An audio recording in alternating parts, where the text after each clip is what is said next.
Kita mulai ya, Bu, nggih. Assalamualaikum warahmatullahi wabarakatuh.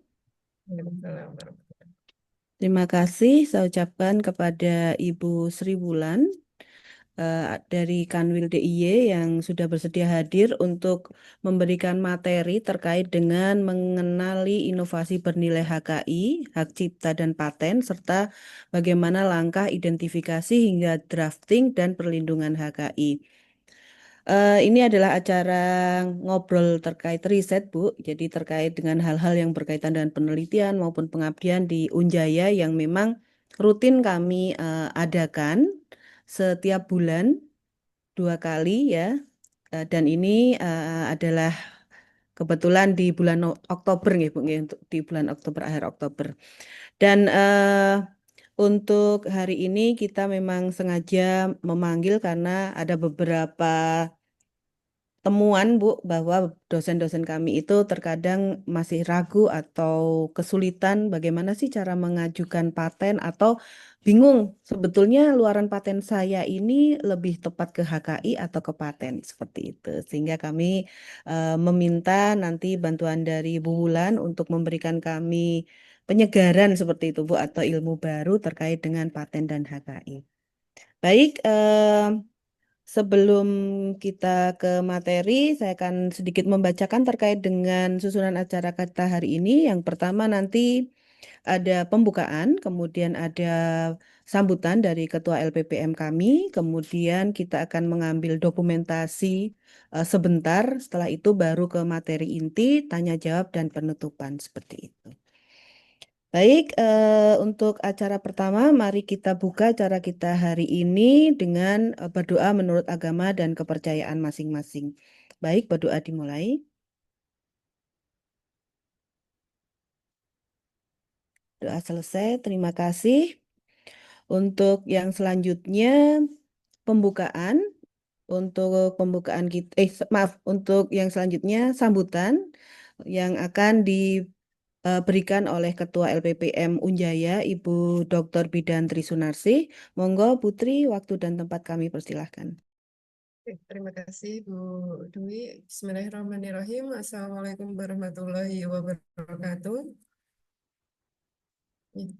Selamat pagi dan salam sejahtera untuk kita semua, Bapak Ibu. Yang terhormat Ibu Sri Wulan dari Kanwil DIY yang kami hormati, Bapak Ibu dosen Unjaya. Sebenarnya pesertanya 100 lebih ini Ibu, tetapi belum bergabung. Ya, nanti kita tunggu ya Bapak Ibu karena memang ada kesibukan yang lain mengajar dan rapat dan lain sebagainya. Eh, Alhamdulillah Bapak Ibu kita diberikan nikmat sehat, nikmat sempat untuk bertemu pada pagi hari ini melaksanakan kegiatan kita yaitu ngopris, ngoper riset yang kita selenggarakan untuk meningkatkan pemahaman pengetahuan terkait dengan terkait dengan penelitian maupun pengabdian masyarakat. Salawat serta salam kita haturkan kepada junjungan kita Nabi besar Muhammad Shallallahu Alaihi Wasallam yang kita nantikan syafaatnya di yaumil kiamah nanti. Bapak Ibu yang kami hormati, acara ngobris pada pagi hari ini dengan pembicara dari Eksterna yaitu Ibu Sri Wulan dari Kanwil DIY ya, yang mengusung terkait dengan topik HKI, hak kekayaan intelektual. Mengapa ini kita selenggarakan, Bapak Ibu, dengan materi ini? Karena beberapa hibah eksternal itu ya, mensyaratkan bahwa profil kita itu untuk mempunyai paten maupun paten sederhana, ya. Sehingga nanti eh, apa monggo dari materi yang sudah saya share dari Bu Wulan itu disimak pada kegiatan hari ini dan mungkin ini nanti eh, apa itu dikaitkan dengan keilmuan Bapak Ibu. Jadi apakah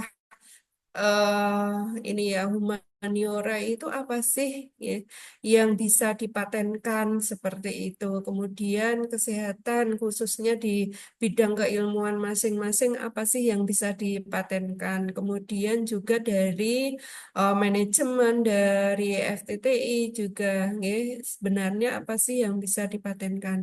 Kalau hak cipta ini eh, apa juga kami mohon nanti Bu Ulan juga kami diberikan pemahaman seperti itu baik hak cipta paten maupun paten sederhana dari masing-masing bidang keilmuan itu apa saja yang bisa gitu. Yang mungkin kita belum tahu, oh ini dipatenkan ternyata bisa seperti itu. Ya. Nah, itu Bapak Ibu sekalian terkait dengan materi pagi hari ini semoga membawa manfaat di kita dan untuk kelanjutan materi pada pagi hari ini eh, Bapak Ibu bisa mengidentifikasi ya, penelitian maupun pengabdian masyarakat yang dilaksanakan pada tahun ini itu bisa didaftarkan paten atau tidak seperti itu, baik paten, paten sederhana maupun hak cipta seperti itu. Ini juga akan meningkatkan skor Sinta dari Bapak Ibu sekalian dan juga bisa digunakan untuk pengajuan jabatan fungsional. Begitu ya. Bapak Ibu, saya kira nanti lebih jelasnya akan disampaikan oleh Sri Wulan, Bu Wulan dari Kanwil DIY ini yang memang membidangi seperti itu. Kemudian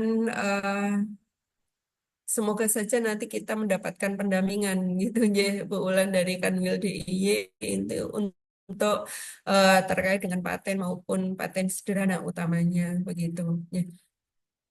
Baik, saya kira itu Bapak Ibu selamat mengikuti kegiatan pada pagi hari ini. Terima kasih kepada Bu Ulan yang sudah memberikan waktu di tengah kesibukannya.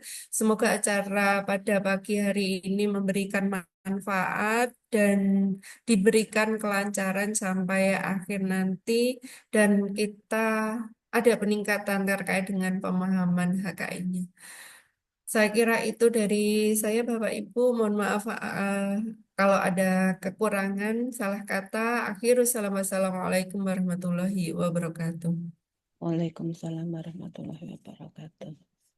Baik, untuk selanjutnya kita akan langsung menyimak terkait dengan materi yang akan disampaikan oleh Ibu Sri Wulan. Monggo Ibu, waktu dan tempat kami persilahkan. Oke, terima kasih Mbak. Izin Bu Tri, izin Mbak, saya akan menyampaikan tentang HKI, khususnya tentang paten ya. Untuk Ya, hari Bu. ini. Izin sebentar saya share materi. Nih,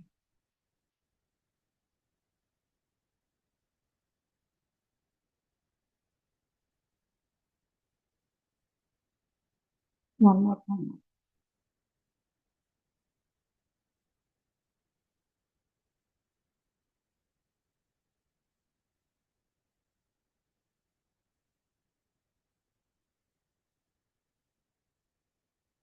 Nah, oke. Ini saya diberi waktu berapa menit ya Mbak? Baik Ibu, monggo bisa sampai jam 10.30 untuk nanti sisanya bisa untuk tanya jawab. Oh baik, ya. Mohon izin Bapak Ibu, perkenalkan nama saya Sri Wulan Prihatin, saya dari kantor wilayah Kementerian Hukum Daerah Istimewa Yogyakarta. Eh, Mungkin hari ini kita akan sedikit banyak mengulas mengenai tata cara pengajuan paten. Oke, sebelum lebih lanjut, mohon Bapak Ibu mengisi dulu untuk pretesting ya. Bisa di-scan, kemudian diisi terlebih dahulu. Kita 5 menit ya, mungkin ya. Monggo Bapak Ibu.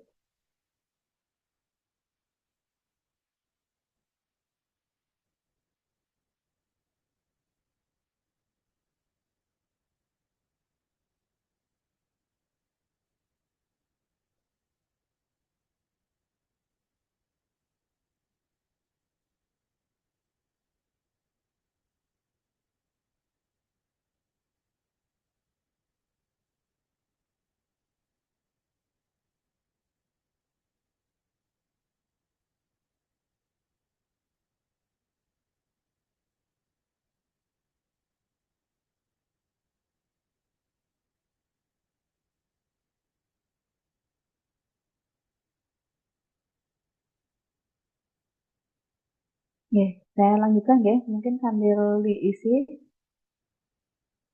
Nah, ada banyak ragam kekayaan intelektual. Jadi kalau ditarik garis besar, kekayaan intelektual itu ada dua. Yang pertama adalah kekayaan intelektual yang dia kepemilikannya komunal. Dan yang kedua kepemilikannya personal. Kepemilikan komunal berarti dimiliki secara bersama-sama. Seperti ekspresi budaya tradisional, pengetahuan tradisional, indikasi geografis, dan sumber daya genetik. Ini termasuk dalam eh, contohnya ya, contohnya kayak wayang, kemudian reok Ponorogo. Nah, itu dilindunginya di sini di ekspresi budaya tradisional. Kalau pengetahuan tradisional, kita memiliki jamu-jamuan atau kita punya resep turun-temurun dari nenek moyang kita. Kalau panas itu pakai daun dadap serep misalnya. Atau kalau untuk jamu melangsing pakai kunyit. Nah, itu merupakan pengetahuan tradisional. Dan itu dilindungi di KI komunal, KIK. Dan perlindungannya ini adalah sifatnya defensif. Jadi negara melindungi atau memberikan perlindungan sebelum orang menggunakan secara tidak sah. Jadi negara menyediakan suatu data yang di sana tersimpan berbagai macam kekayaan intelektual komunal ini. Dan ini kepemilikannya adalah masyarakat komunitas. Jadi misalkan Reok Ponorogo adalah milik dari Ponorogo, dari masyarakat adat Ponorogo atau masyarakat pelestarinya, yaitu dari masyarakat Ponorogo. Kemudian kita punya Jatilan yang dari Yogyakarta. Maka kalau Jatilan itu digunakan untuk pentas internasional misalkan, atau dia digunakan dalam eh, pagelaran seni atau konser musik tertentu yang dia menghasilkan nilai komersial dengan harga tiket dan lain sebagainya, maka dia harus meminta izin kepada komunitas asalnya, yaitu pemerintah daerah istimewa Yogyakarta atau masyarakat dari Yogyakarta yang diwakili oleh pemerintahnya. Seperti itu. Kemudian ada namanya indikasi geografis. Nah, indikasi geografis ini juga kepemilikannya adalah komunal. Di Yogyakarta saat ini sudah ada 6 indikasi geografis terdaftar. Ada Salak Contoh Sleman, kemudian ada Batik Nitik Yogyakarta, ada Gula Semut Gula Kelapa Kulon Progo, ada Jambu Dalahari, ada Gerabah Kasungan, dan ada Kopi Robusta Merapi. Nah, itu adalah 6 indikasi geografis yang sudah terdaftar dari daerah istimewa Yogyakarta. Kemudian ada namanya sumber daya genetik.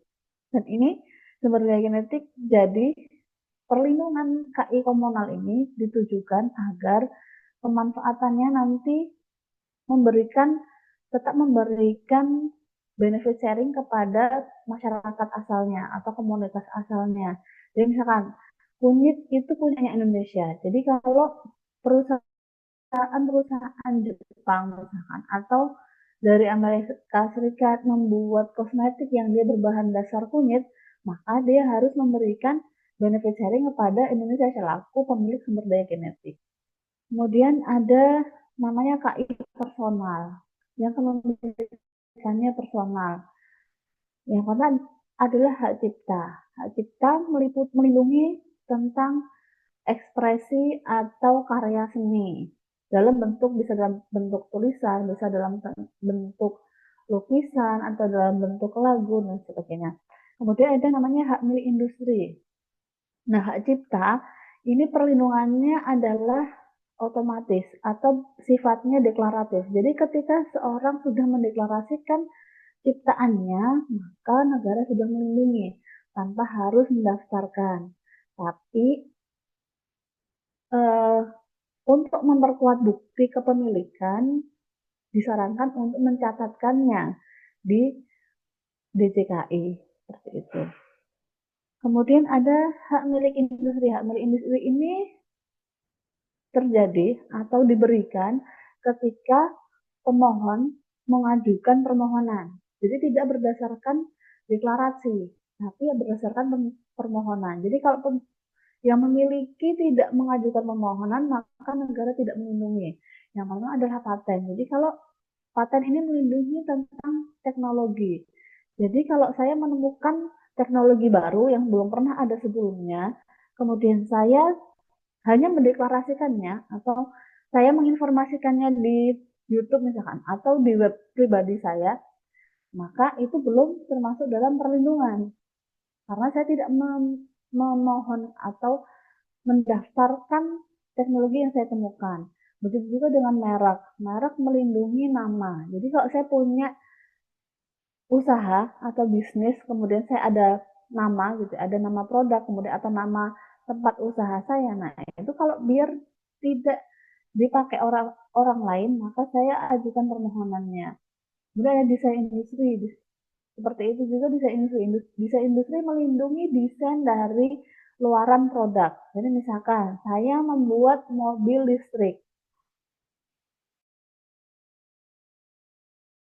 Nah, mobil listriknya itu kan ada tekniknya, cara kerja mobilnya, atau dia susunan dari part-part dari komponen mobilnya. Nah, itu masuk dalam paten. Tapi luaran casingnya, casing mobil itu kan berbeda-beda. Nah, itu masuk dalam perlindungan desain industri. Tujuannya apa? Tujuannya biar orang lain tidak bisa menggunakan desain itu tanpa izin dari yang memiliki. Kemudian ada rahasia dagang. Rahasia dagang ini perlindungannya sifatnya bertolak belakang dengan paten. Kalau paten dilindungi oleh negara ketika dia mengajukan permohonannya. Tapi prinsipnya sebagai bentuk imbalan dari perlindungan negara atas atas paten yang dimiliki, maka inventor atau pemilik paten harus mengungkapkan teknologi yang dia temukan. Jadi diungkapkan di publik, makanya ada namanya masa publikasi. Sedangkan rahasia dagang dilindungi oleh negara ketika dia masih dirahasiakan. Jadi isi dari rahasia dagang itu tidak dipublikasikan, tapi dirahasiakan. Dan yang didaftarkan di DJKI atau dilindungi itu adalah perjanjiannya, perjanjian lisensi dari rahasia dagangnya. Jadi misalkan saya punya rahasia resep ayam kalasan misalkan. Nah, kemudian resepnya ini berbeda dari yang lain. Ketika saya jual, orang nggak akan bisa meniru resep itu. Nah, itu saya lindungi di rahasia dagang. Ketika saya punya cabang 1, 2, 3, 4, 5 gitu ya, kemudian saya tidak bisa membuatnya sendiri, maka saya kan harus mengajari orang. Nah, untuk mengajari itu agar tetap dilindungi, maka saya ikat orang tersebut dengan namanya perjanjian. Nah, perjanjian itu kita masukkan dalam lisensi rahasia dagang. Gitu. Kemudian ada namanya desain tata letak sirkuit terpadu. Nah, ini adalah komponen atau tata letak sirkuit yang ada di dalam komponen kita. Misalkan di dalam chip komputer. Itu. Kemudian ada namanya varietas tanaman. Nah, varietas tanaman ini perlindungannya ada di Kementerian Pertanian. Nah, ini adalah dasar hukum dari kekayaan intelektual. Yang terbaru adalah Undang-Undang 65 tahun 2024 ini tentang perubahan ketiga atas Undang-Undang 13 tahun 2016 tentang paten. Nah, ini tadi sudah saya jelaskan ya ini. Jadi satu produk itu bisa lebih dari satu perlindungan HKI. Bisa patennya, bisa kalau casingnya berarti desain industrinya, kalau apa namanya lagunya misalkan di dalam aplikasi itu ada aplikasi atau ada lagu, nah itu bisa masuk dalam hak cipta. Kemudian ada merek dagangnya dan DTLST-nya. Nah, next ini HKI apa sih yang terdekat dengan perguruan tinggi? Nah, biasanya yang paling dekat dengan perguruan tinggi adalah hak cipta dan paten. Nah, kita bahas yang pertama adalah hak cipta. Nah, hak cipta adalah hak eksklusif pencipta yang timbul secara otomatis berdasarkan prinsip deklaratif. Deklaratif setelah suatu ciptaan diwujudkan dalam bentuk nyata tanpa mengurangi pembatasan sesuai dengan ketentuan yang berlaku. Jadi dia prinsipnya adalah deklaratif setelah dideklarasikan. Apa sih perlindungan hak cipta itu? Misalnya buku, karya tulis. Kalau Bapak Ibu membuat buku apa modul atau buku mata kuliah gitu ya. Nah, itu bisa masuk dalam perlindungan hak cipta. Kemudian atau misalkan bikin video pembelajaran, nah itu masuk dalam hak cipta. Kemudian membuat karya tulis jurnal ilmiah gitu, itu masuk dalam perlindungan hak cipta. Nah, ini contoh hak cipta di bidang teknologi informasi. Teknologi informasi biasanya buatnya program komputer gitu ya, apa namanya, sistem informasi dan sebagainya, bikin aplikasi. Nah, ini masuk dalam perlindungan hak cipta. Kemudian di bidang kesehatan, bisa berupa karya rekaman video, atau bisa berupa modul, atau karya tulis, atau jurnal ilmiah. Ini hak cipta. Kemudian ada di bidang ekonomi sosial juga bisa berupa buku, video gitu ya, atau aplikasi juga bisa. Nah, ini tata cara pencatatan hak cipta. Hak cipta cukup mudah karena DJKI sekarang menganut satu POP gitu ya, POP hak cipta. Jadi 10 menit langsung keluar surat pencatatannya. Apa saja yang perlu disiapkan ketika mau mencatatkan hak cipta? Yang pertama buat akun dulu. Ya. Buat akun di e-hak cipta. e-hakcipta.dgip.go.id. Kemudian isi formulir gitu ya, lakukan pembayaran.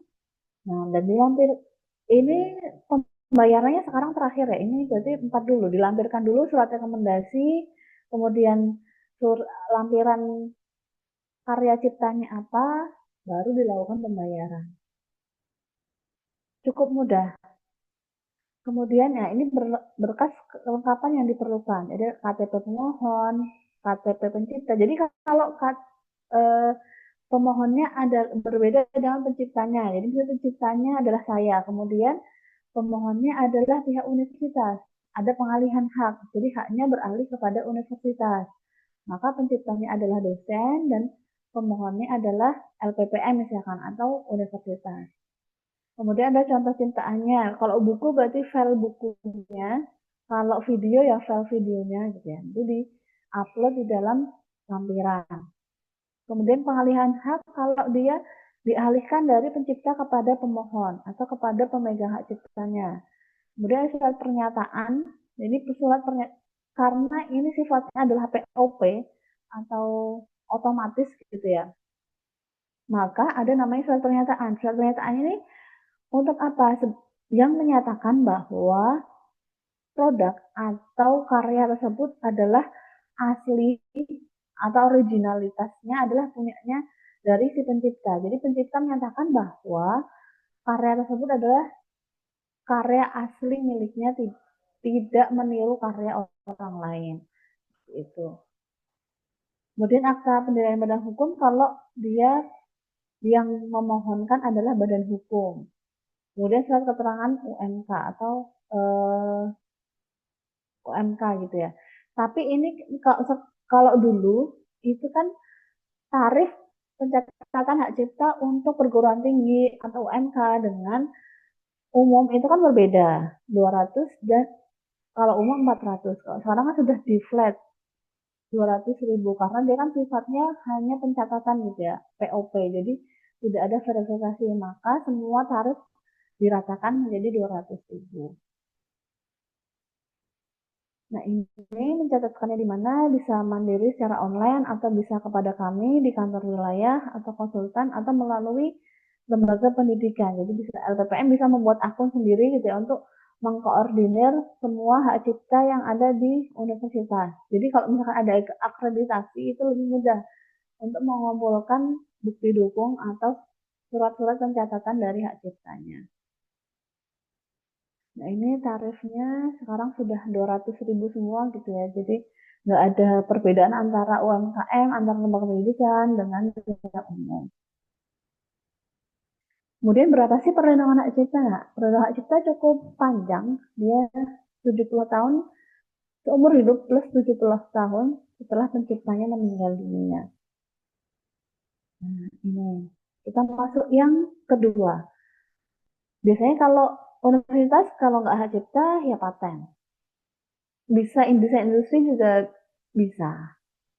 Tapi hari ini kita bahas hak cipta dan paten. Nah, yang kedua adalah paten.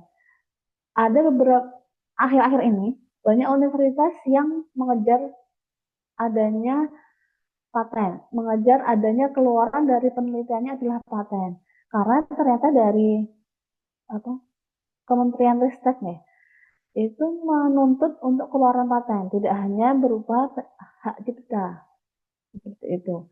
Jadi hak paten atau paten itu sebenarnya apa sih? Paten merupakan hak eksklusif yang diberikan oleh negara kepada inventor atas hasil invensinya di bidang teknologi. Jadi perlu digarisbawahi memang paten mengakomodir perlindungan teknologi. Jadi kalau perlindungan karya seni itu ada di hak cipta, tapi kalau perlindungan teknologi ada di paten. Untuk jangka waktu tertentu, bisa 20 tahun kalau untuk paten biasa atau 10 tahun untuk paten sederhana. Untuk melaksanakan sendiri invensi tersebut atau memberikan persetujuan kepada pihak lain untuk melaksanakannya. Dan perlindungan paten itu bersifatnya teritorial. Jadi hanya ketika kita mendaftarkan di Indonesia, maka hanya dilindungi di Indonesia. Jadi kalau mau membuka pasar atau kira-kira nih, kalau saya bikin punya produk gitu ya, kemudian ada teknologi baru di sana, saya pangsa pasar dari produk itu tuh cuma di Indonesia saja atau bisa keluar negeri. Kalau bisa keluar negeri, maka saya bisa mendaftarkannya atau biar dilindungi di luar negeri, maka saya harus mendaftarkan di negara tersebut. Jadi misalkan pangsa pasarnya di Indonesia dan Malaysia, maka saya daftar di Indonesia dan di Malaysia. Tapi apakah daftarnya harus ke Malaysia? Enggak, bisa daftar di Indonesia. Nah, ini invensi itu apa sih? Nah, invensi adalah kegiatan pemecahan masalah yang spesifik di bidang teknologi dan hasilnya berupa produk, proses, atau penyempurnaan dan pengembangan dari produk atau proses. Jadi, kan paten itu sifatnya deklaratif atau dideklarasikan atau diumumkan. Jadi semua orang ketika masa publikasi sudah masuk masa publikasi, semua orang bisa mengakses informasi paten. Maka masyarakat bisa mengembangkan atau menyempurnakan produk yang sudah ada sebelumnya atau yang sudah didaftarkan sebelumnya. Jadi tidak perlu membuat mungkin ini Bapak Ibu kalau kira-kira apa yang bisa jadi paten gitu ya. Nah, kalau mau mencari inspirasi atau mencari tren teknologi yang sekarang berkembang, itu bisa mencari di apa website-website atau pusat data tentang paten. Kalau di Indonesia bisa lihat di pdki-indonesia.gip.go.id. Atau untuk paten-paten internasional Bapak Ibu bisa lihat di Google Paten yang paling mudah. Itu. Nah, ini kebanyakan peneliti mengira bahwa paten haruslah suatu invensi yang besar, kompleks, dan baru secara keseluruhan. Namun pada dasarnya, invensi dapat berupa penyempurnaan dari produk atau proses yang sudah ada. Bahkan invensi yang sukses di pasaran bisa berasal dari suatu kegagalan dalam penelitian. Nah, kita lihat video ini ya. Dr. Spencer Silver was working as a chemist for 3M Company back in 1968. He was trying to create a super strong adhesive, but what he got instead was quite the opposite. A low-tack, yet high-quality adhesive, only strong enough to hold up a piece of paper, but durable enough to be relocated multiple times without losing its stick. It wasn't until 1974 that the use for his invention was found. His colleague needed something to mark his hymn in the church choir, and Silver's sticky papers worked like a charm. The name Post-it notes was later dubbed, and they became a must-have in homes, schools, and offices around the world.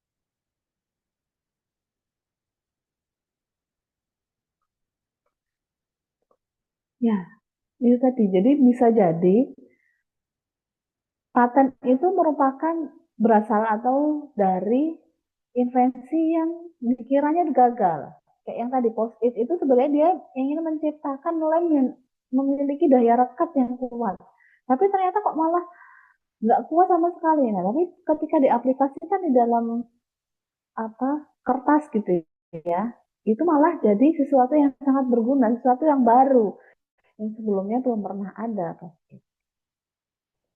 Nah, ini contoh paten di bidang teknologi informasi. Tadi bisa berupa, ini judulnya ya, metode pemrosesan informasi, server pemrosesan informasi, program dan sistem pemrosesan informasi. Jadi untuk ini database-nya terbuka untuk umum Bapak Ibu. Jadi Bapak Ibu bisa akses di PDKI stepindonesia.gip.go.id, kemudian pilih yang paten, nanti ketik keyword-nya, klik nanti keluar data-datanya. Dan untuk permohonan yang di atas 2020, kayak ini kan P2021 09077 ya. Ini berarti permohonan di 2021. Ini biasanya sudah ada dokumen publikasi B-nya. Jadi kan kalau kita cek di pdki.indonesia.go.id, kemudian pilih yang dia sudah statusnya diberi paten. Kalau di permohonan di atas 2020, nanti di bagian kanan sini, itu ada download publikasi A dan ada download publikasi B. Nah, kalau Bapak Ibu ingin mempelajari atau pengen lihat-lihat gimana sih dokumen paten gitu ya, atau pengen tahu gimana sih cara nulis paten gitu. Nah, itu lihat di situ, yang publikasi B. Kalau publikasi A itu baru publikasi awal, belum yang fix. Maka cari yang sudah diberi paten, kemudian download yang publikasi B. Dan ini hanya untuk yang di atas 2020. Nah, ini untuk yang paten di bidang kesehatan. Bisa berupa obat, bisa berupa produk-produk atau komposisi. Kalau ini komposisi gel gitu ya, untuk mengurangi pembekakan payudara pada ibu menyusui. Jadi bisa produk-produk yang dia hasil penelitian kita, atau bisa berupa alat suntik misalkan, atau jarum suntik, ya itu bisa masuk di dalam perlindungan paten. Kemudian ada di bidang ekonomi dan sosial. Nah, ini metode virtualisasi suara berbasis masukan pengguna dalam penghitungan persediaan akuntansi secara real time. Ini sebenarnya merupakan ini ya, kayak metode pembelajaran gitu, atau sarana pembelajaran untuk mata kuliah pengantar akuntansi. Jadi ini menggabungkan antara teknologi informasi dengan invensi di bidang atau penemuan atau invensi di bidang akuntansi. Jadi memang tidak bisa berdiri sendiri. Misalkan saya membuat metode penghitungan cepat, itu maksudnya dalam metode pengetahuan atau pengetahuan di bidang matematika kayak gitu, itu nggak bisa masuk dalam perlindungan paten. Maka dia harus dikolaborasikan dengan sistem informasi atau dengan komputasi, misalkan dari Internet of Things. Seperti itu. Nah, ini kalau mau cari, ini kan dokumennya S2023, ini sepertinya ada dokumen publikasi B-nya. Kalau mau lihat, kok bisa sih sistem informasi jadi paten, biasanya hak cipta gitu. Bisa. Kalau Bapak Ibu pengen mempelajarinya, download publikasi B-nya. Apa sih yang membedakan dia bisa masuk dalam paten atau dia bisa masuk hanya hak cipta saja? Kan perlindungan paten itu ada di klaim. Maka untuk mempelajari paten, baca juga klaimnya. Nah, ini tadi yang invensi tidak mencakup. Jadi ini bukan merupakan invensi. Yang pertama adalah kreasi estetika. Karena kreasi estetika, misalkan saya bikin mobil listrik gitu. Yang inovasinya ada di mana? Ada di bentuknya itu bagus gitu. Nah, itu berarti kreasi estetika, masuknya di perlindungan desain industri.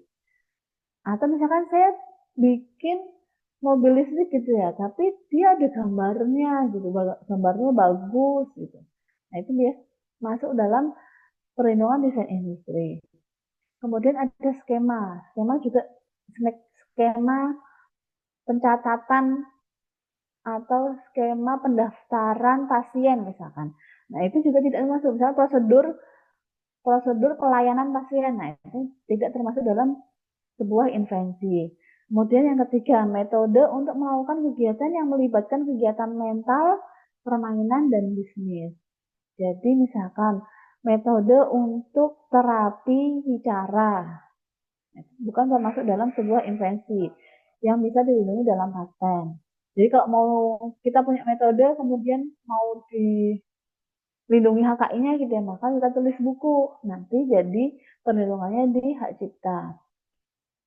Yang keempat adalah program komputer kecuali invensi yang diimplementasikan komputer. Jadi kalau dia hanya program komputer saja, itu masuknya perlindungan hak cipta.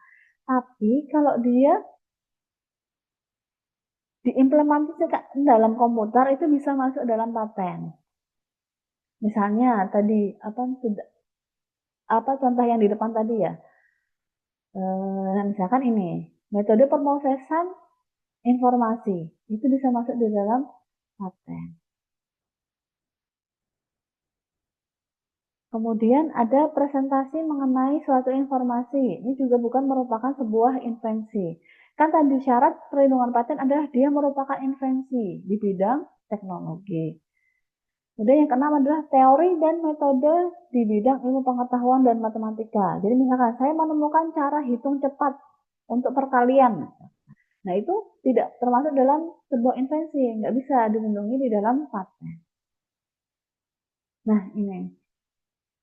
Jadi jangan sampai invensi itu terpublikasi sebelum didaftarkan patennya. Karena prinsip dari perlindungan paten adalah first to file. Bukan first to file. Dia kalau dia sudah dipublikasi, maka kebaruannya hilang. Karena perlindungan paten itu harus baru. Jadi kalau sudah terlanjur ada di internet, sudah terlanjur saya publish di jurnal ilmiah, maka hilang kebaruannya. Tapi ada pengecualian, ada namanya grace period selama 12 bulan. Jadi kalau misalkan saya meneliti gitu ya, kemudian saya dapat meneliti misalkan tentang obat anti stres atau obat anti peradangan. Kemudian saya dapatlah tuh komposisinya. Zat A berapa, zat B berapa, zat C berapa. Saya publikasi di jurnal ini ya, atau saya konferensi di seminar kayak gitu. Nah, itu merupakan sebuah bentuk publikasi, tapi dikecualikan tadi sudah ada 12 bulan. Jadi setelah saya melakukan konferensi atau setelah saya publish di jurnal, 12 bulan setelah itu harus sudah saya daftarkan di paten. Kalau lewat 12 bulan gimana? Batal kebaruannya. Nah ini yang penting dilakukan sebelum mendaftarkan paten adalah melakukan penelusuran terhadap teknologi serupa yang ada sebelumnya. Jadi karena prinsip dari paten itu harus baru, belum pernah ada sebelumnya. Maka mungkin sebelum melakukan penelitian itu kita lihat dulu tren-tren teknologi. Misalnya teknologi di bidang kesehatan. Oh, teknologi di bidang kesehatan itu trennya sekarang menggunakan zat A misalkan, atau untuk obat peradangan itu menggunakan zat A, makanya kemudian saya lakukan penelitian tentang itu. Nah itu kan untuk melihat yang dilakukan orang lain, yang belum pernah dilakukan orang lain apa, itu maka dilakukan dulu penelusuran. Bisa di PDKI dgip.go.id, itu yang bahasa Indonesia gitu ya. Dan bisa Google Paten, Espasnet, Patenscope, dan Lens, itu yang berupa bahasanya bahasa Inggris. Kemudian bisa juga berupa buku-buku, jurnal ilmiah, tesis gitu. Bahkan kalau misalkan kita mengembangkan alat-alat sederhana, misalkan jarum suntik gitu ya. Di marketplace itu kan banyak barang-barang yang sangat dekat dengan keseharian kita. Nah, itu kita bisa juga cari di marketplace. Oh, kira-kira sudah ada belum ya jarum suntik gitu. Atau misalkan saya mengembangkan alat untuk membersihkan telinga anak-anak gitu. Itu kan kalau di marketplace juga ada ya yang ada lampunya. Nah, kalau saya mengembangkan itu saya bisa mencari ide atau mencari referensi dari marketplace. Oh, sudah ada seperti ini ya. Berarti saya kembangkan di sisi yang lain. Asalkan berbeda, itu bisa dilindungi di dalam paten. Jadi nggak perlu kita mencari ide yang benar-benar baru gitu nggak. Kembangkan saja yang sudah ada. Nah, ini paten itu seperti apa sih? Nah, kalau hak cipta itu kan cukup mudah gitu pencatatannya. Cukup karya kita apa, kita upload, kemudian kita isi gitu ya. Deskripsi singkatnya gitu atau penjelasan singkatnya, kemudian keluar surat pencatatannya. Tapi kalau paten itu ada namanya dokumen deskripsi paten. Nah, dokumen deskripsi paten itu berisinya kayak gini, informasi bibliografi. Ini kan kalau sudah dilakukan, sudah ada publikasinya. Nah, publikasi A itu nanti bisa mencakup ini, informasi bibliografi yang berupa nama inventornya siapa, pemohonnya siapa, tanggal diterimanya tanggal berapa gitu. Ini ada abstraknya, deskripsinya, klaimnya, dan gambar. Nah, seperti ini. Nah ini kalau di sini format di semua negara sama. Dokumen paten itu kayak gini gitu. Halaman depannya seperti ini. Angka-angkanya ini sama walaupun nanti bahasanya berbeda-beda gitu ya. Kok China, kemudian Jepang, bahasa Inggris itu mesti bahasanya berbeda-beda. Tapi formatnya sama. Nanti ada kode-kode angkanya ini juga sama. Jadi kok 20 itu untuk kode negaranya gitu ya, permohonan paten dari Indonesia. Kemudian 19 itu kode negaranya Indonesia itu ID. Kemudian 11, kode 11 ini nomor pengumumannya. Pengumuman publikasi A, itu kan dikasih nomor. Kemudian ada nomor 51 itu IPC. IPC itu International Patent Classification. Jadi dia klasifikasi internasionalnya. Kemudian ada 21 nomor permohonan, 22 itu tanggal penerimaan permohonan. Jadi tanggal penerimaan itu berbeda dengan tanggal kita daftar. Tanggal penerimaan permohonan itu adalah ketika berkas minimal itu sudah diterima oleh DJKI. Jadi misalnya berkas dinyatakan lengkap sebagai syarat minimal. Syarat minimal sudah diterima secara lengkap. Nah, itu tanggal penerimaan permohonan paten.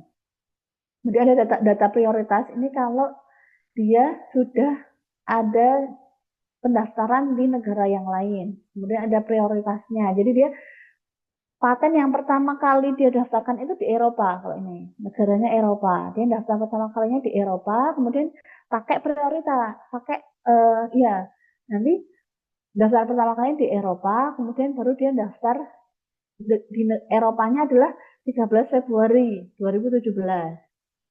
Kemudian di 2018 baru dia daftar di Indonesia. Seperti itu.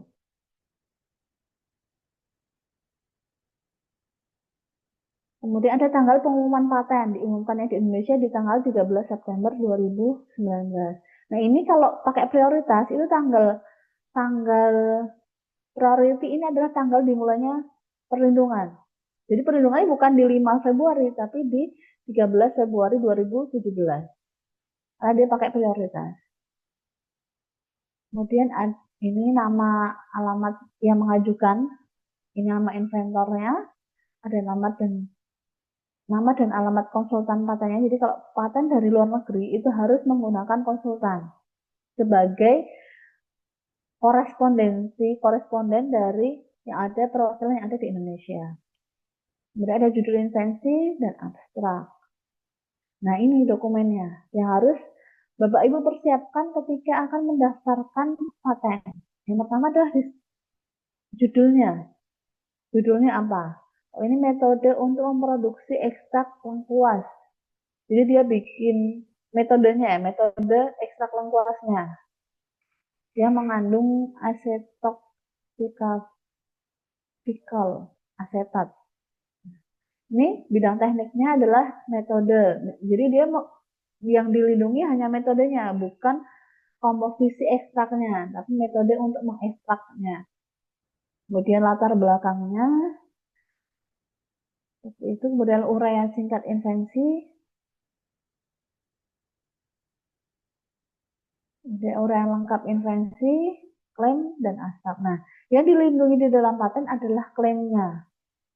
Jadi walaupun di dalam uraian lengkap itu menceritakan A sampai Z, tapi kalau diklaimnya hanya menceritakan A, maka yang dilindungi adalah A. Tetapi yang ada di dalam klaim itu harus dideskripsikan atau dijelaskan di dalam uraian lengkap. Jadi klaim harus ada di dalam uraian lengkap, tapi nggak semua uraian lengkap harus ada di dalam klaim. Jadi klaim itu lebih sempit dibandingkan dengan deskripsi yang dibicarakan. Jadi deskripsinya bisa A sampai Z, tapi perlindungan yang ingin dilindungi tidak ada di dalam klaimnya. Misalkan apa yang dilindungi hanya A, berarti perlindungannya adalah A saja. Ini adalah abstrak. Abstraknya tidak boleh lebih dari 200 kata. Nah, ini perbedaan lingkup perlindungan dari paten biasa atau paten dengan paten sederhana. Kalau paten itu bisa terdiri dari satu invensi atau beberapa invensi yang memiliki satu kesatuan. Jadi misalkan tadi ada, ini kan judulnya metode untuk produksi ekstrak lengkuas. Jadi misalkan saya patennya paten biasa, maka judulnya misalkan ekstrak lengkuas. Nanti klaimnya bisa produknya, komposisi ekstrak lengkuasnya itu, dan metode pembuatan ekstrak lengkuas. Itu kalau paten biasa. Tapi kalau paten sederhana itu hanya terdiri dari satu invensi. Bisa produknya atau bisa prosesnya. Satu invensi tapi bisa lebih dari satu klaim. Jadi satu invensi itu maksudnya misalkan produk ya produk saja, metode ya metode saja, itu satu invensi. Jadi, tapi bisa lebih dari satu klaim. Misalkan saya membuat tadi komposisi ekstrak lengkuas gitu, komposisi ekstrak lengkuas. Terus dari bisa lengkuas, kemudian apa gitu ya, untuk misalkan anti obat demam misalkan. Untuk obat demam saya membuat formula obat demam. Ini kan isinya adalah formulasi atau komposisi dari obat demam itu. Misalkan tadi dari zat A berapa persen, zat B berapa persen. Kemudian klaim 2 saya bisa membuat, jadi tidak hanya satu klaim, bisa lebih dari satu klaim. Yang pertama tadi komposisi atau formula obat demam yang terdiri dari zat A 10-20%, zat B 20-30%. Kemudian klaim 2 saya bisa membuatnya seperti ini. Obat demam, formula obat demam, komposisi obat demam yang sesuai dengan klaim 1, di mana misalkan zat A lebih disukai adalah 15%. Itu boleh. Karena dia mengacu pada klaim 1, maka dia masih dalam satu invensi. Kemudian jangka waktu perlindungan. Untuk paten itu 20 tahun, sedangkan untuk paten sederhana perlindungannya 10 tahun. Nah, setelah selesai perlindungan gimana? Nah, itu adalah public domain. Orang boleh menggunakan secara bebas. Makanya ada namanya obat generik, ada namanya obat paten. Gitu. Obat paten berarti dia masih berlaku patennya. Kalau obat generik berarti dia sudah public domain. Jadi semua pabrik boleh menggunakan komposisi dari obat tersebut. Kemudian fitur teknis dari paten itu baru, inventif, dan dapat diterapkan dalam industri. Jadi kalau mau mendaftar paten biasa atau paten, itu harus diperhatikan tidak hanya kebaruan, tapi inventif. Inventif itu seperti apa? Inventif itu adalah keterdugaan. Jadi orang tidak menduga bahwa ada teknologi tersebut. Misalkan, orang nggak menduga bahwa kalau obat anti-inflamasi itu bisa pakai kunyit misalkan. Nah, itu berarti dia bisa masuk paten, dia mengandung inventif. Tapi kalau orang bisa menduganya, misalkan saya mengganti zat A dengan zat B, tapi orang itu sudah tahu zat A sama zat B itu tuh bisa ditukar, bisa di-change. Nah, itu berarti tidak mengandung rangka inventif. Kemudian paten sederhana. Kalau paten sederhana itu yang dinilai hanya kebaruan. Baru merupakan pengembangan produk atau proses yang telah ada memiliki kegunaan praktis dapat diterapkan dalam industri. Jadi dia bisa merupakan pengembangan dari produk yang sudah ada dan yang dinilai ya hanya baru gitu. Kalau dia asal baru maka boleh. Nah, ini pengumuman paten itu 18 bulan dari tanggal penerimaan. Jadi kalau paten biasa itu diterima hari ini, maka ditunggu dulu 18 bulan baru dilakukan publikasi. Publikasi selama 6 bulan. Dan bisa dipercepat kok dengan adanya permohonan. Jadi misalkan kalau nggak ada permohonan percepatan publikasi, maka publikasinya nunggu 18 bulan. Tapi kalau ada permohonan publikasi, nanti bisa jadi 6 bulan. Jadi nunggu 6 bulan, kemudian dipublikasi 6 bulan. Tapi harus dengan permohonan, dengan membayar PNBP. Kemudian kalau paten sederhana itu diumumkan setelah 3 bulan sejak tanggal penerimaan. Kemudian pemeriksaan substantif kalau paten biasa itu 36 bulan. Kemudian paten sederhana itu maksimal 6 bulan itu sudah harus selesai gitu ya. Jadi diajukan bersamaan saat mengajukan permohonan. Jadi pemeriksaan substantif itu makanya kenapa kalau permohonan paten sederhana itu bayarnya langsung dua. Biaya permohonan dan biaya pemeriksaan substantif. Karena dia pemeriksaannya itu bisa langsung.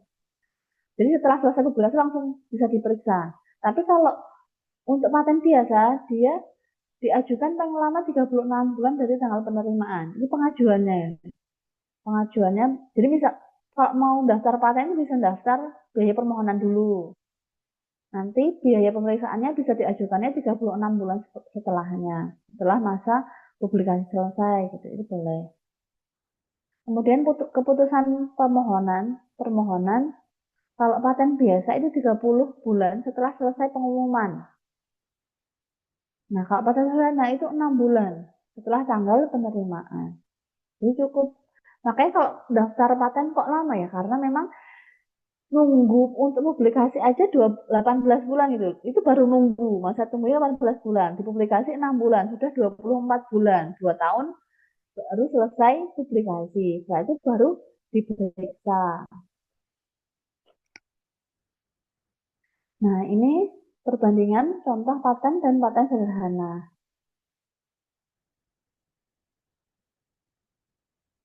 Ya, helm yang dilengkapi dengan alat yang dapat memberikan peringatan berupa getaran kepada pengendara yang terdeteksi mengalami kantuk dengan membaca gelombang otak. Nah, ini yang kita bandingkan adalah, jadi kalau mau membaca paten itu tidak hanya dari judulnya bisa saja sama, tapi yang harus kita pelajari adalah klaimnya. Nah, untuk paten biasa, klaimnya ya suatu helm yang dilengkapi dengan alat yang dapat memberikan peringatan berupa getaran kepada pengendara yang terdeteksi mengalami kantuk dengan membaca gelombang otak.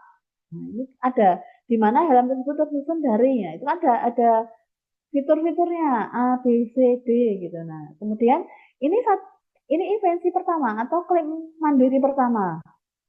Jadi dia helmnya invensi pertama. Kemudian yang kedua, dia ada prosesnya, proses pembuatan alatnya. Maka dia invensi kedua, makanya perlindungannya ada di paten. Karena itu ada 2 invensi. Kalau paten sederhana hanya mengakomodir 1 invensi. Ini yang paten sederhana juga satu helm charger tenaga surya terdiri atas komponen sebagai berikut. Nah, berarti dia helmnya bisa di-charge dengan tenaga surya. Itu hanya 1 invensinya, helmnya atau produknya. Nah, nanti klaim keduanya itu bisa berupa klaim turunannya. Misalkan helm sesuai dengan klaim 1 itu bisa di lepas pasang atau baterainya itu bisa dilepas pasang. Nah, itu merupakan klaim turunannya dari klaim pertama, itu boleh. Tapi klaim mandirinya tetap 1 atau invensinya tetap 1.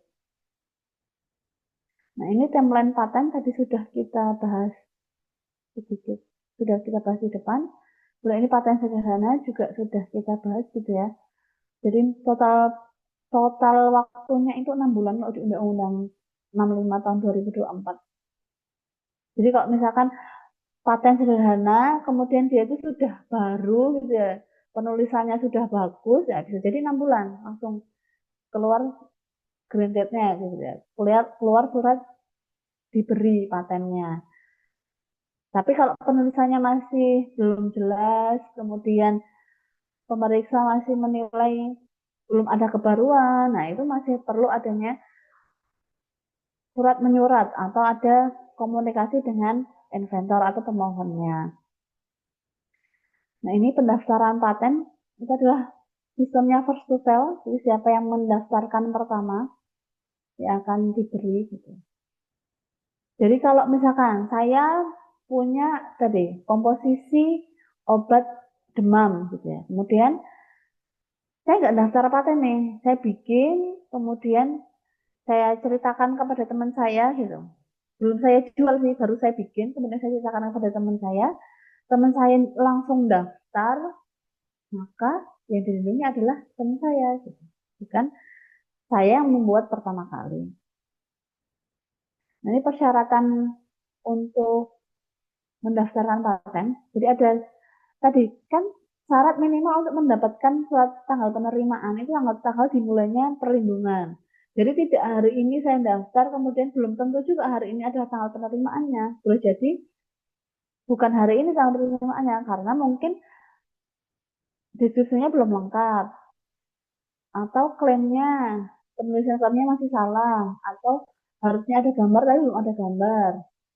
Itu belum syarat minimalnya ini, ada deskripsi, klaim, abstrak, gambar jika ada, dan membayar biaya permohonan. Kalau paten sederhana untuk perguruan tinggi itu kan 200.000 paten sederhana. Nah ini persyaratan yang disusulkan, ini bisa disusulkan. Misalkan dia pakai konsultan, maka surat kuasanya.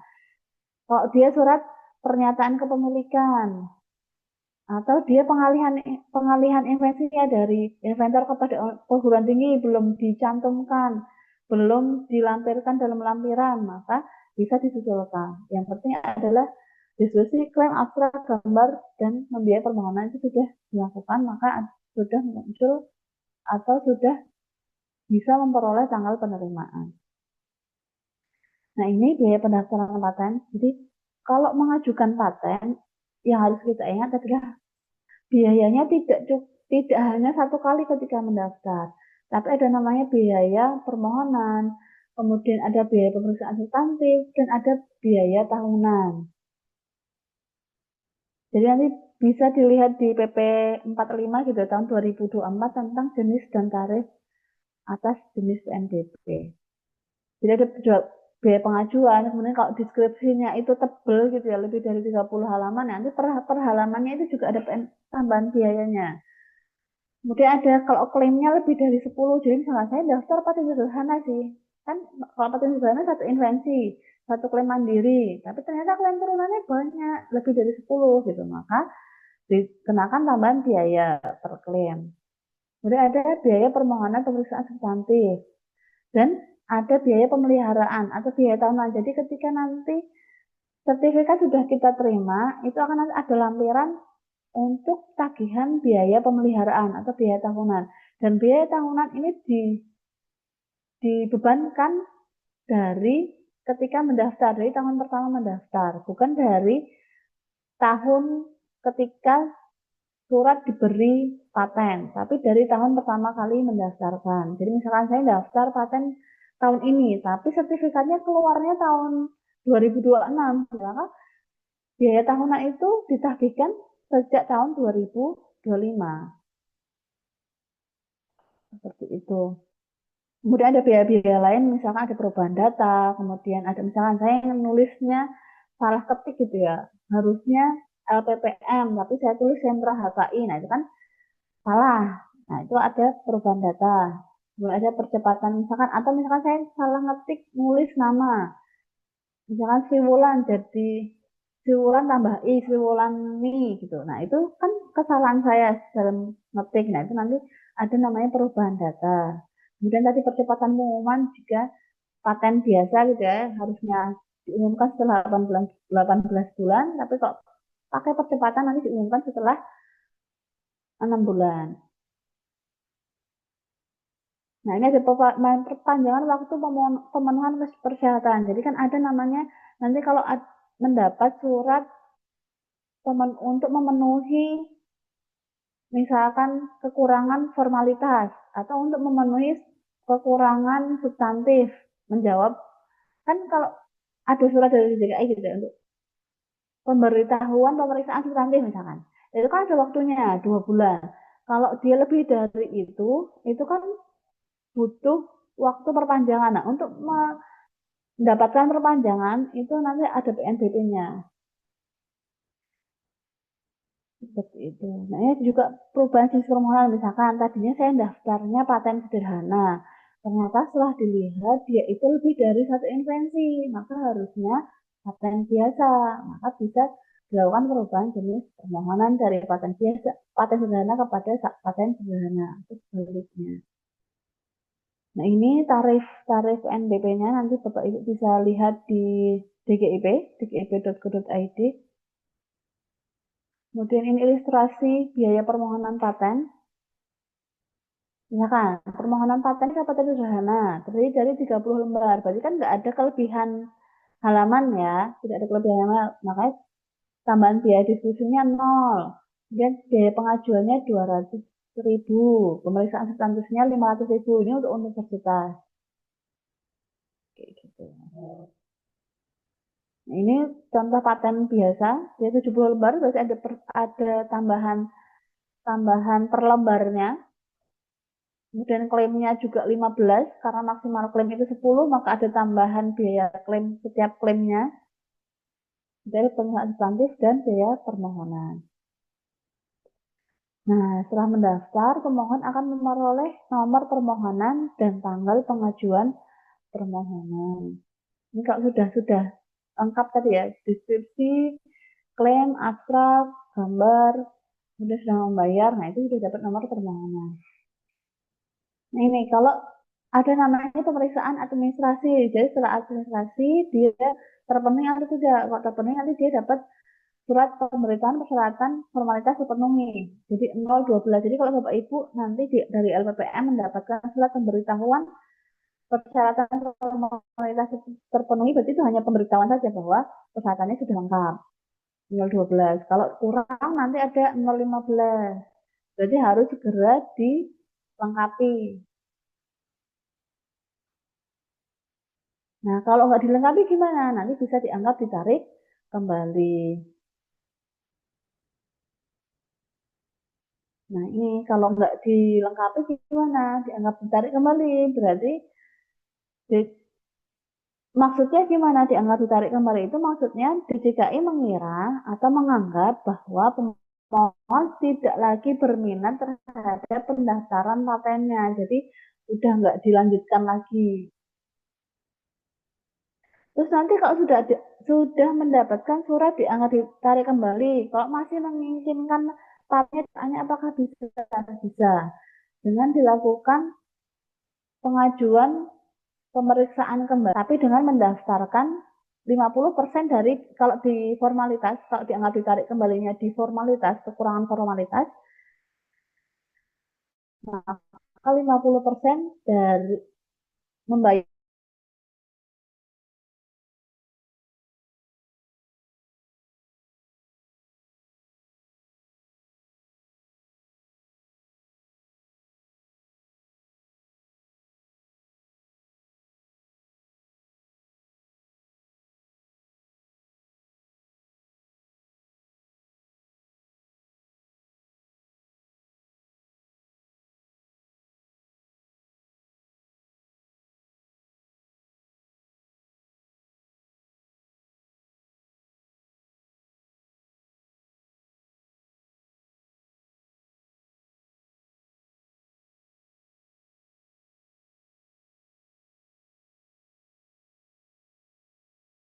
Jadi ke pencet sepertinya ya.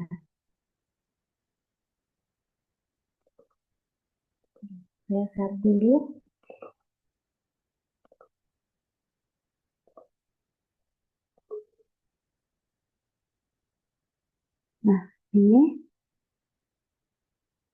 Saya lanjutkan ya.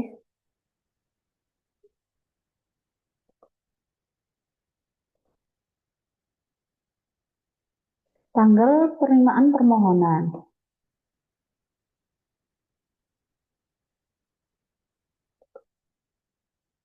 Tanggal penerimaan permohonan akan diberikan jika pemohon telah mengisi formulir permohonan paten, melampirkan deskripsi, klaim asal gambar, dan telah membayar biaya permohonan. Tadi sudah saya jelaskan di depan. Terus ini publikasi A, formatnya seperti ini. Kemudian ini pemeriksaan substantif. Jadi kalau paten itu yang dinilai ada kebaruan, inventif, dan dapat diterapkan dalam industri. Kalau paten sederhana hanya kebaruan dan pengembangan dari produk atau proses yang telah ada dan dapat diterapkan dalam industri. Jika permohonan substantif diajukan maksimum 36 bulan sejak tanggal penerimaan untuk paten biasa. Tapi kalau untuk paten sederhana dilakukan bersamaan dengan biaya permohonan di awal ketika mendaftarkan. Kalau Bapak Ibu mendapatkan surat hasil pemeriksaan substantif tahap awal misalkan, atau tahap lanjut,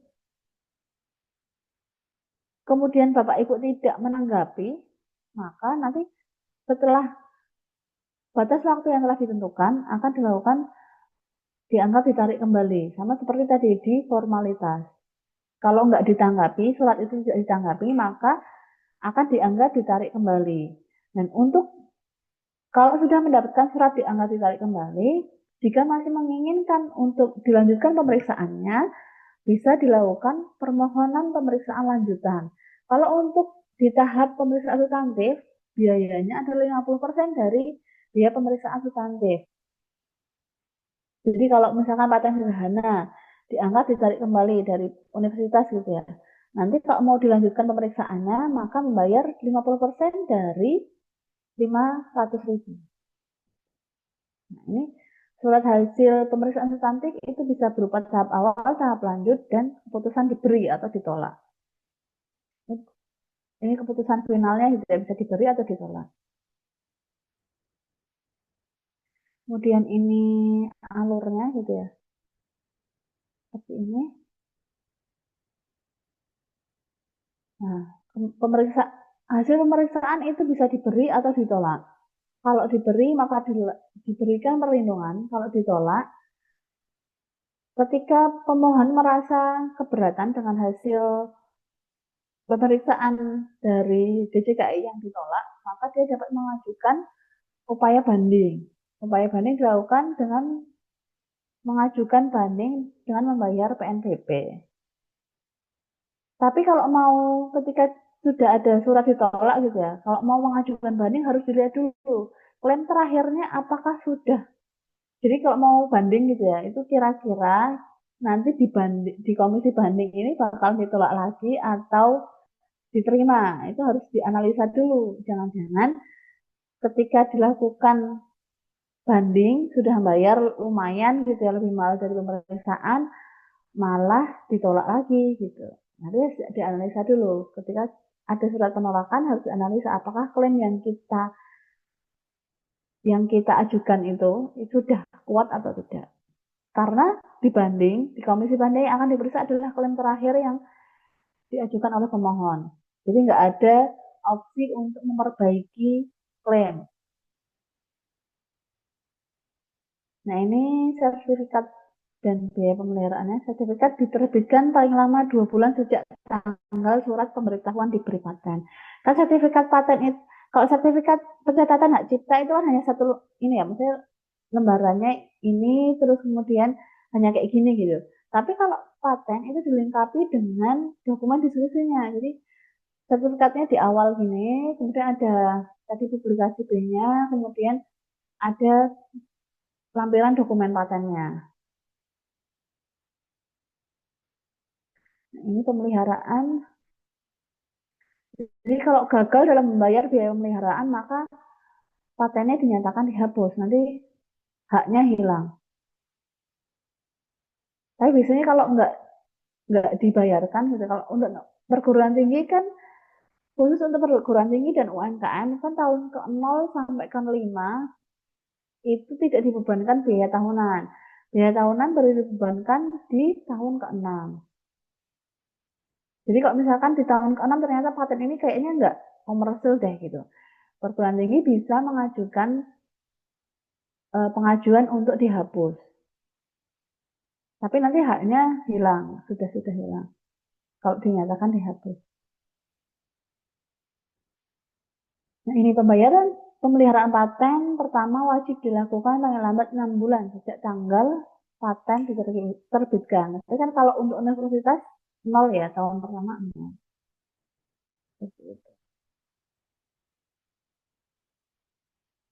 Ini paten bisa dialihkan bagian atau seluruhnya. Jadi misalkan patennya itu paten biasa. Ada invensi pertama dan invensi kedua. Invensi pertama tadi komposisi obatnya gitu ya. Kemudian paten kedua itu cara membuatnya, metodenya. Misalnya saya hanya mengalihkan cara membuatnya, maka yang komposisinya masih milik saya. Bisa sebagian, bisa seluruhnya. Dan pengalihan harus dicatatkan dan diumumkan serta dikenai biaya. Dicatatkan di DJKI gitu ya. Nah, ini pemberian lisensi. Jadi kalau biar haknya tidak hilang, itu dilakukan lisensi. Mending lisensi gitu ya. Kalau pengalihan hak, itu kan beralih, haknya beralih. Tapi kalau lisensi itu haknya nggak beralih, masih di saya, masih di pemegang haknya, tapi orang lain juga boleh. Nah, Bapak Ibu, sudah di akhir sesi, mohon diisi kembali ya untuk post testnya. Saya beri waktu 5 menit nih, belum tanya jawab. Baik, Bu.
Sudah Bapak Ibu?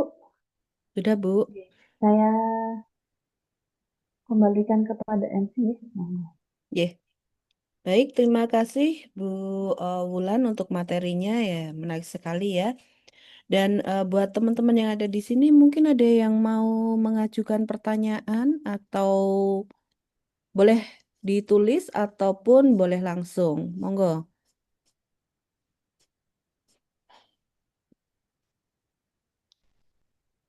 silahkan.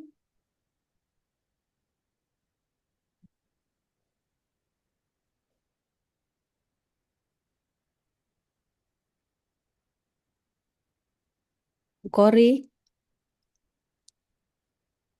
ada yang mau ditanyakan, Bu?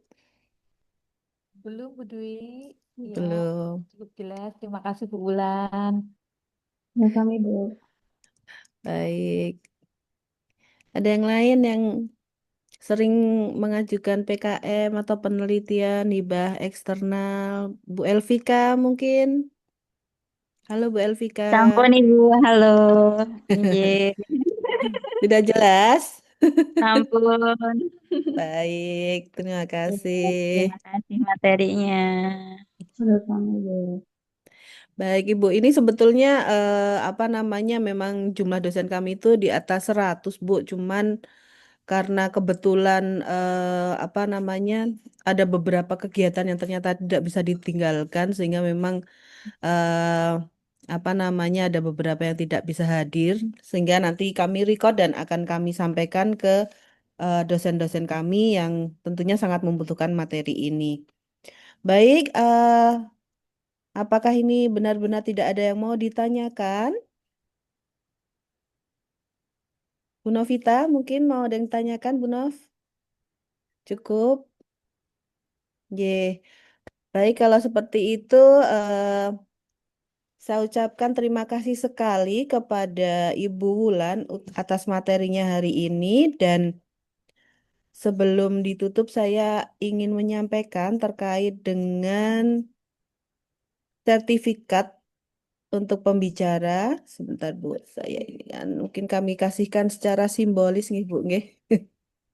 Ya, Bu.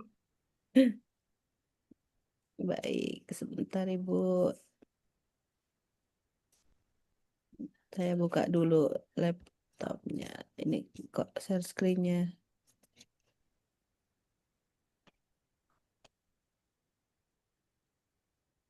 Oke. Baik, eh, Bu Wulan, ini saya mewakili LPPM menyerahkan sertifikat sebagai narasumber pada hari ini dan kami mengucapkan banyak-banyak terima kasih terkait dengan materinya karena ini sangat-sangat berguna dan baru buat kami sehingga nantinya kami bisa lebih berproses terkait dengan paten maupun perlindungan HKI. Terima kasih banyak Ibu atas apresiasinya. Kami tunggu untuk pendaftaran HKI-nya gitu ya, baik hak cipta, paten maupun yang lainnya. Baik, Ibu. Ya, sebelum saya tutup untuk acara kita hari ini, saya akan mengambil dokumentasi terlebih dahulu buat teman-teman karena tadi kita sepertinya terlewat ya di awal ya. Mohon berkenan untuk membuka kamera nggih.